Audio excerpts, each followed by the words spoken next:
things happen, even in small towns. Hello. We have your daughter in our van? They've got my daughter. I just got this weird call from Sheraton that something's happened to Kamryn. Do you think it's necessary for me to cut off one of her body parts?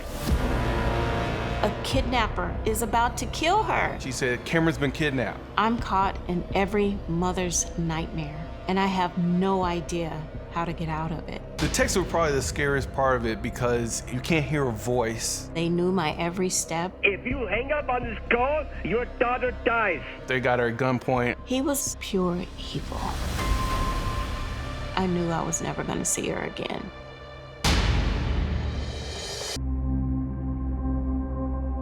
Kamryn Johnson has been on a terrifying 1-hour, 45-minute odyssey to save the life of her kidnapped 10-year-old daughter, Kamryn. The child's father, Brian, has finally caught up with his ex-wife with some information. Brian jumps out of his car. He says, "Sheraton," hang up the phone. I fling the door open, and she's crying. I don't know what to do. And I said, "Get off the phone." He says, "Sheraton, it's not real. Kamryn is safe." I'm like, "No, she's been kidnapped. She's not safe."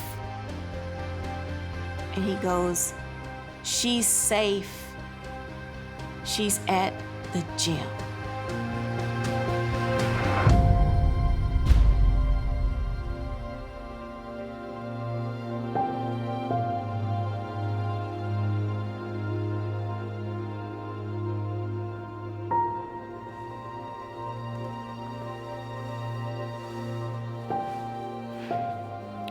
My name is Kamryn Johnson. On July 28th, 2016, I was never abducted. It was an evil hoax played on my mother.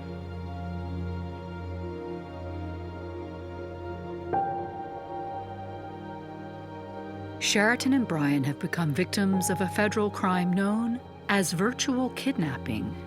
Things are not always what they seem. In most cases, a virtual kidnapping involves just a simple phone call to a victim. It seems like somebody has been taken against their will and being held as a hostage, when in fact, it's an extortion scheme. It's an extremely emotional event. It's difficult for people to deal with. The term virtual kidnapping, this was a phenomenon that I'd never heard of before. Prior to 2016, I had no idea what a virtual kidnapping was.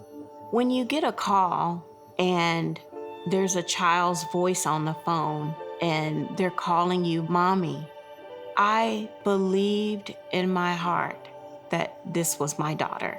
If my wife is being taken and I hear a female, my brain would automatically believe that I'm hearing my wife. For someone who has to deal with that by themselves, that's got to be really tragic because you're trying to figure out if they really do have your kid and you don't have a second party to go do any verification. So you're kind of at the mercy of that person.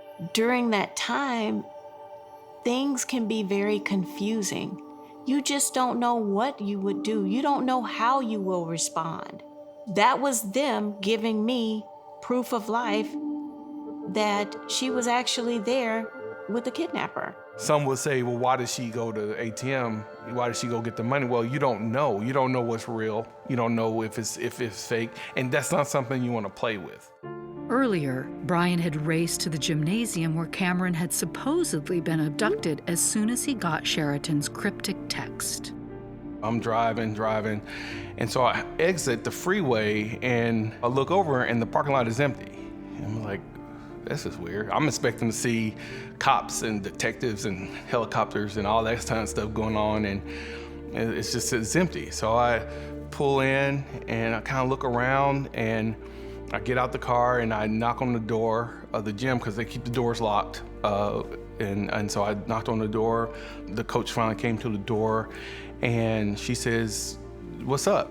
I says, "Kamryn here." She said, "Yeah, you wanna go get her?" I said, "No, leave her here. I was just checking."